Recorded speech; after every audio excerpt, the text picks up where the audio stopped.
akar masalah dalam permasalahan sistem pencernaan ini. Nah, kalau kita melihat dengan nutrisi, contoh, ada seseorang yang mempunyai ciri-ciri khas sering kembung. Apa sering kembung? Perutnya sering kembung dan tengkuk terasa sakit.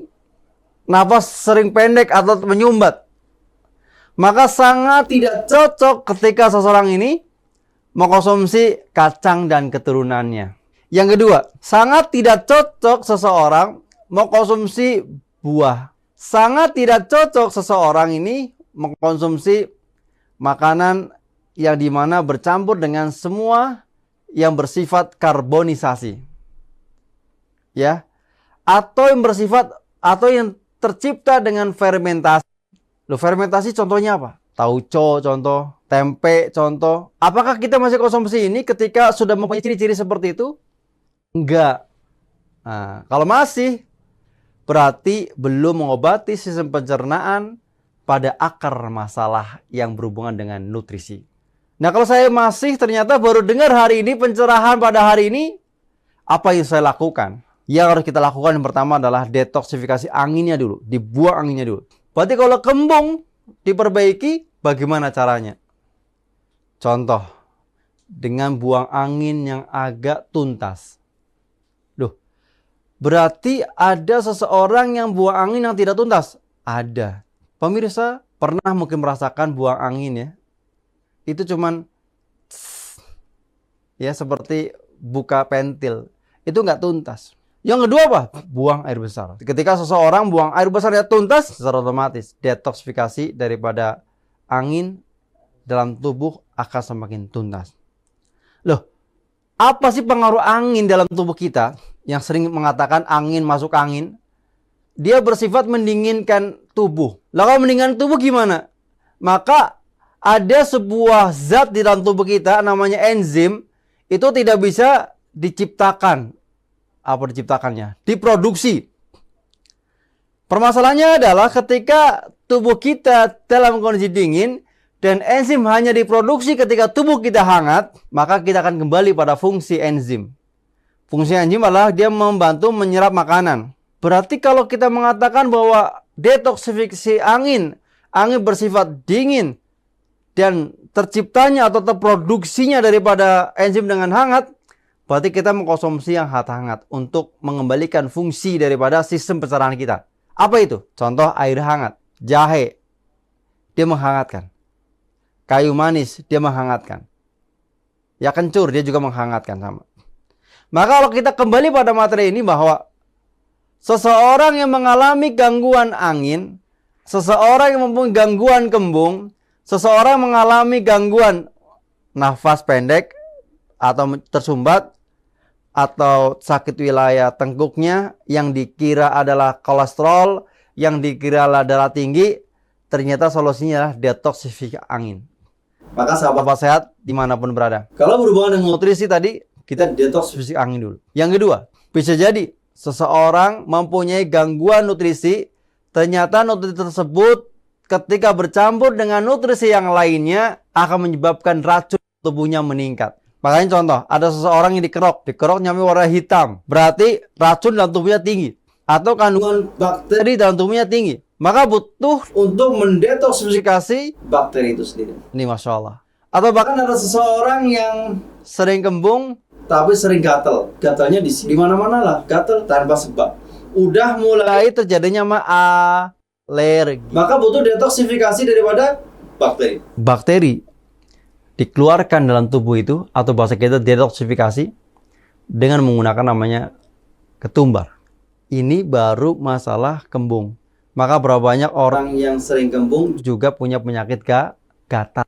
Napasnya pendek, sakit wilayah tengkuknya, ya, bahkan lemes lututnya. Ternyata inilah gangguannya adalah nutrisi yang salah.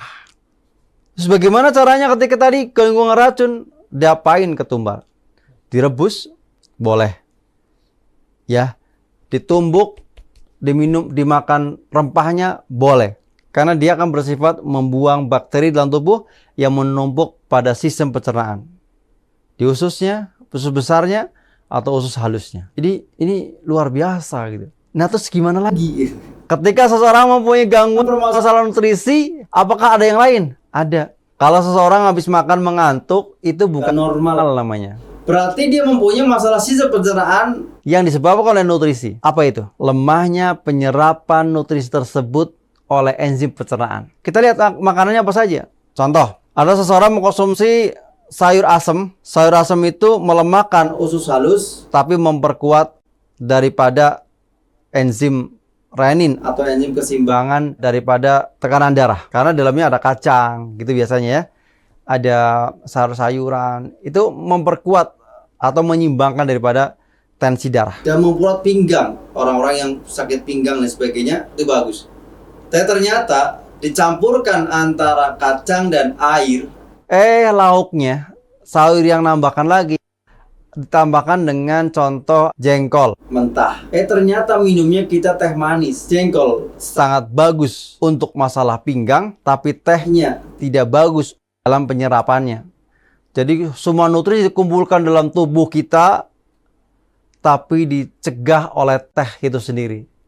Teh, dia mempunyai zat namanya tanin, dia bersifat menunda penyerapan makanan atau memperlambat penyerapan makanan. Nah, kalau ditunda, dia mempunyai gangguan sistem pencernaan, penumpukan sistem metabolisme tubuh, dan tubuh akan semakin lemah.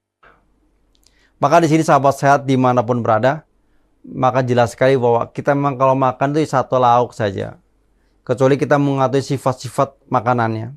Ya, jangan sampai kita mencampurkan brok semuanya. Ya, ngomong kita punya uang gitu, makan semaunya. Ternyata di dalamnya tidak thayyib dan tidak terserap dengan baik. Apa efeknya? Tadi mengantuk. Setelah mengantuk apa? Perut terasa cepat penuh. Bayangkan saja, ketika seseorang makannya dikit, perutnya penuh. Apa yang terjadi? Mau gerak tuh susah. Mau jalan tuh berat. Habis makan bukannya bertenaga, malah lemes. Lemes tenaganya, lemes matanya. Matanya pengen nempel aja gitu ya. Kalau begini bagaimana solusinya? Sering-seringlah kita konsumsi kunyit namanya. Nah, kunyit ini salah satu herbal untuk menstabilkan dari permasalahan tersebut. Maka penting sekali hari ini ketika kita melihat nutrisi, berarti ada sesuatu yang berkaitan atau tidak berkaitan. Kalau ada yang mengatakan bagaimana kalau saya makan dengan sambal? Sambal goreng atau sambal mentah? Yang bagus yang mana sih? Ya kalau sambal gorengnya adalah sambal gorengnya baru, maka bagus. Tapi kalau sambal gorengnya udah 2-3 hari lalu, ya memang tambah enak mungkin ya, itu bermasalah. Bagi Anda yang mempunyai gangguan enzim di usus halusnya, pasti bermasalah. Tapi kalau ketika hanya masalah di lambungnya, itu tidak terlalu bermasalah. Maka sahabat sehat, maka memperhatikan makanan adalah salah satu perintah. Apa yang Allah perintahkan kepada kita untuk memperhatikan makanan dalam Al-Quran surat Abasa ayat 24. Ya, maka hendaklah manusia memperhatikan makanannya.